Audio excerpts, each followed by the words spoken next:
Bom, vamos começar o programa com um verdadeiro ou falso, tá? Deixa eu já ver se a galera começou a chegar aqui para meter os comentários.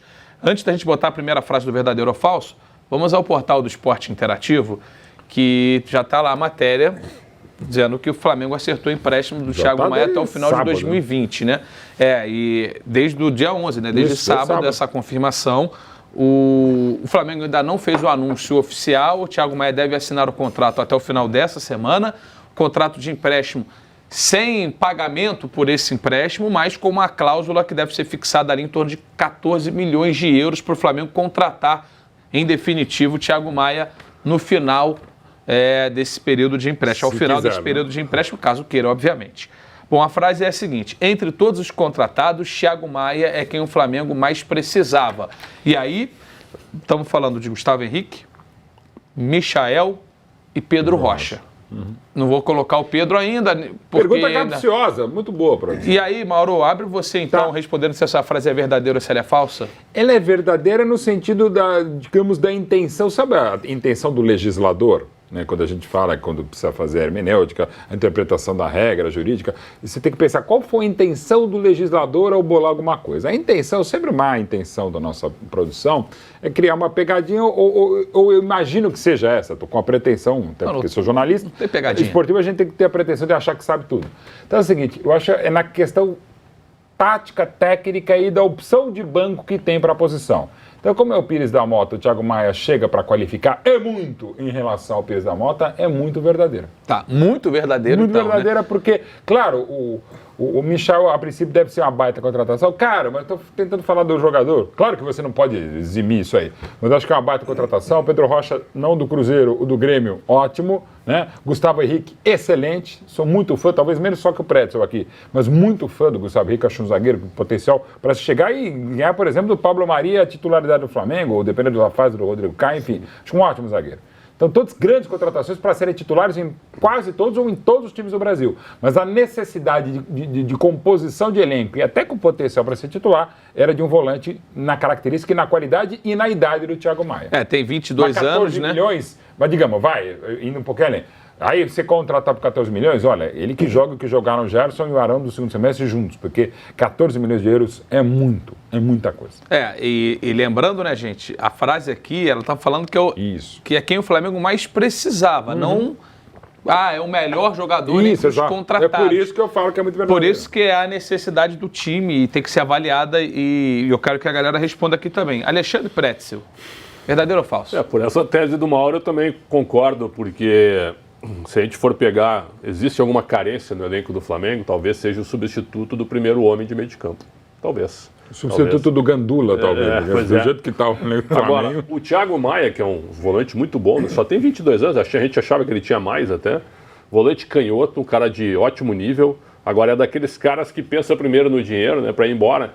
E vê que a realidade é dura. Ele é dura na Europa, não é essa barbada chegar lá, jogar e tomar conta. Jogou no Lille.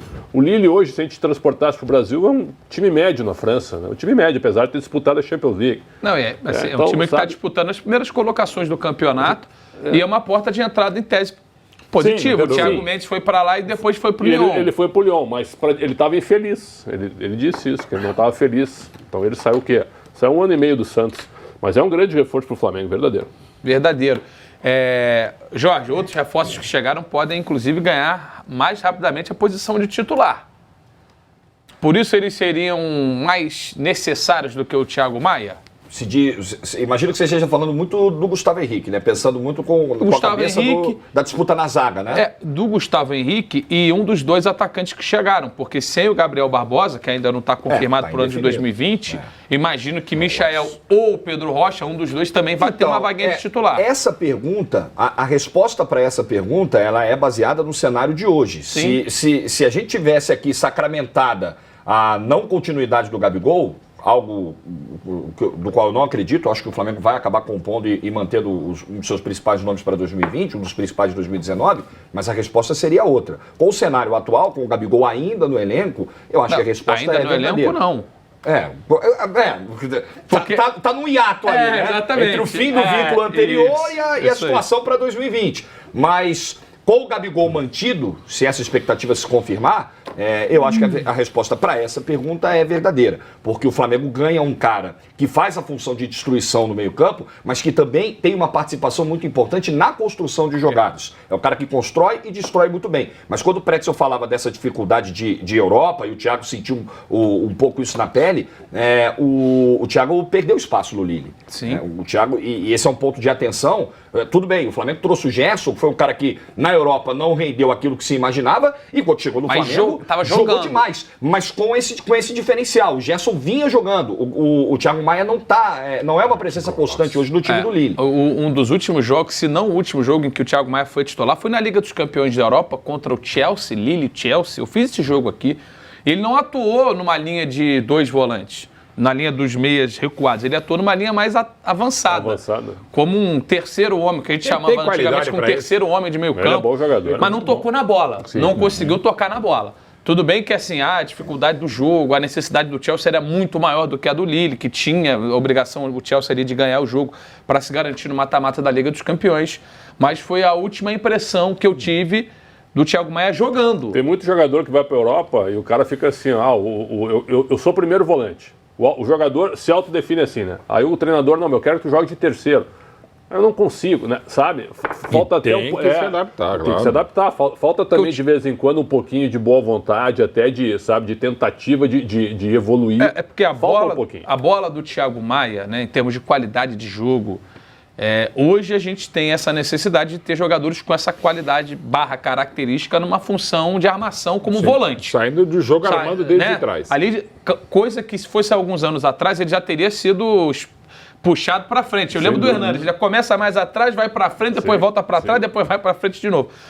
O Thiago Maia hoje, ele é um volante, Mauro Betti? Para mim é mais volante e até para a ideia de jogo, concepção de jogo do Jorge Jesus e cada vez mais de jogo no Brasil, esse volante que, assim, é uma expressão, vai e volta. Eu gosto da expressão, duas expressões, uma em inglês que é o Deep Line Playmaker, que na Itália é mais ou menos o regista retrato, que seria um volante, que não tem expressão parecida, embora, por exemplo, talvez o melhor exemplo seria exatamente o Pirlo na Itália e no Brasil o Gerson da Copa de 70, que jogava ao lado do Clodoaldo, até o próprio Clodoaldo. É o cara que mais atrás começa a pensar o jogo. Tá? Então, o Pirlo é o melhor exemplo. Mal comparado, você pode usar o Verratti. Enfim, algum jogador, digamos, o número 5, pensando num tridente ofensivo, os dois volantes, aquele que normalmente a gente chama um primeiro volante, é o primeiro volante que ele não precisa pisar na área adversária, mas ele começa o jogo passador, com muita qualidade, passador. Aqui, pegando exemplos brasileiros, que não são tanto esse primeiro volante, mas podem ser. O Matheus Henrique ainda no Grêmio, e ainda não quero que ele vá ser vendido, mas eu quero ter potencial. O Arthur, por exemplo, é o cara que organiza o jogo desde atrás. E não são muitos os casos no Brasil. O Gerson, pegando o exemplo rubro-negro, pode ser um pouquinho, porque você vê os dois meio que lado a lado. O Arão, até por outra característica com cara de pisar mais na área, não é tanto. Mas o melhor exemplo desse regista retrato nos últimos anos, para não dizer da história, é, por exemplo, realmente o Pirlo. Tá, então você está dizendo que pode ser composto no meio de campo do Flamengo com Thiago Maia e Gerson. Com certeza. Aí alguém vai falar, é muito canhoto. Gente, primeiro, são só 10% normalmente da humanidade que são canhotos. O maior time que se viu na vida, o de 70, tinha Gerson, tinha Tostão, tinha Rivelino e Pelé, que era ambidestro. Então, assim, qual o problema ter muito... Eu, por mim, teria 10 canhotos e um destro para bater pênalti. Porque eu tenho uma tese que canhoto não bate bem pênalti, eu bato sempre do mesmo lado, que aliás já foi desmedida pelos números, mas eu vou ficar insistindo. Então, mas como diria Nelson Rodrigues, dane-se os números. Ele não falava aí isso, ficaria no time do Flamengo Mari, Felipe Luiz, né, supondo que o Arão perdesse a vaga para o Thiago Maia, mas assim, numa eventual escalação dos dois. Então, Gerson, Mari e Felipe Luiz na zaga, Gerson e Thiago Maia, o Everton Ribeiro e, se tiver o Gabigol, o Gabigol também. Que também bate muito bem com as duas. Arrascaeta, Bruno Henrique e tal. Seriam 6 canhotos. Eu amo canhoto. Aí eu tô com o Rivelino, eu tô com o próprio Gerson. Cara, quanto mais canhoto, melhor de Djalma. Enfim... Então, o Palmeirense está perguntando, na teoria, quem sairia para a entrada do Thiago Maia. Jota, o Gerson, quando chegou, ele criou um impacto impressionante no time do Flamengo. Depois daquele jogo com o Grêmio, 5-0, eu vou pegar assim, uma reta final da temporada, ele não conseguiu jogar tão bem. Claro, deve ter o desgaste, aquela coisa do cara chegar, dar tudo, depois perder um pouquinho do ritmo. Mas seria ele hoje, o cara, começando a temporada amanhã, o Thiago Maia tá muito bem, tem que sair um dos dois. Arão ou Gerson? Acho que o Arão, penso mais ou menos como o Mauro, porque você ganharia, você manteria ainda uma qualidade de desarme importante, né, alta, e com o adicional da construção de jogada, da saída para o jogo. Acho que o Flamengo teria ainda mais fortalecido o seu setor, e o Arão foi um cara muito criticado, foi um cara às vezes que pagou contas que não eram dele, exatamente, mas que fez um bom ano. Inegavelmente o Arão fez um bom ano, o nível do futebol do Arão cresceu, como o nível coletivo do Flamengo todo cresceu e foi altíssimo e conquistou o que conquistou em 2020. Mas acho que com o Thiago Maia, de novo, né? A gente está falando aqui, analisando o que cada um pode oferecer, as características de cada um. Mas se a gente olhar o momento do Thiago, vai ser importante a gente observar como o Thiago vai chegar, porque no Lille, hoje, o Flamengo pegou uma situação de uma boa oportunidade que surgiu, de uma contratação a custo zero, de um empréstimo. Aliás, o Flamengo tem sido muito eficiente nisso. Mas não é um salário baixo, né?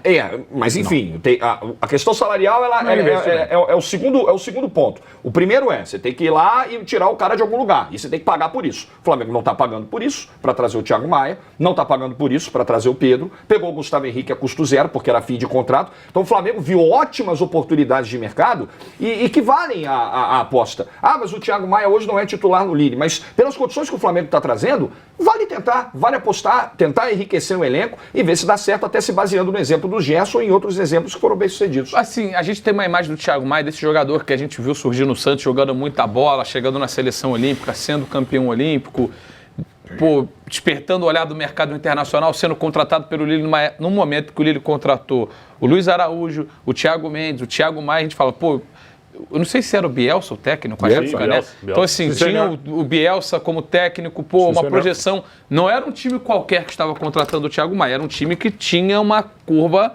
ascendente e que conseguiu atingir esse objetivo, inclusive, de brigar pelo título, de ser classificado para a Liga dos Campeões da Europa. Só que o Thiago Maia, em 2020, por exemplo, não jogou 20 minutos. Jogou lá 20 minutos na Copa da França. Talvez a gente tenha uma visão do Thiago Maia que já não seja uma visão real do futebol dele. E acho que esse é um risco que o Flamengo vai correr. É justo pensar assim. Porque, cadê? Ele não conseguiu ser o mesmo Thiago Maia lá. Lembrando, ele já está chegando em meio de temporada, né? Ele está chegando em meio de temporada. Então, teoricamente, ele tem uma certa vantagem, mas ele pode sentir no meio do ano, né, como muito jogador europeu sente também. E esse ano, desculpa rapidinho, não vai ter a parada de Copa América. A temporada no Brasil segue. Ela segue. Eu acho que o Thiago Maia, cara, no Brasil, ele joga da última referência que a gente teve em qualquer time do país. Agora, concordo contigo. Qual o Thiago Maia que está voltando?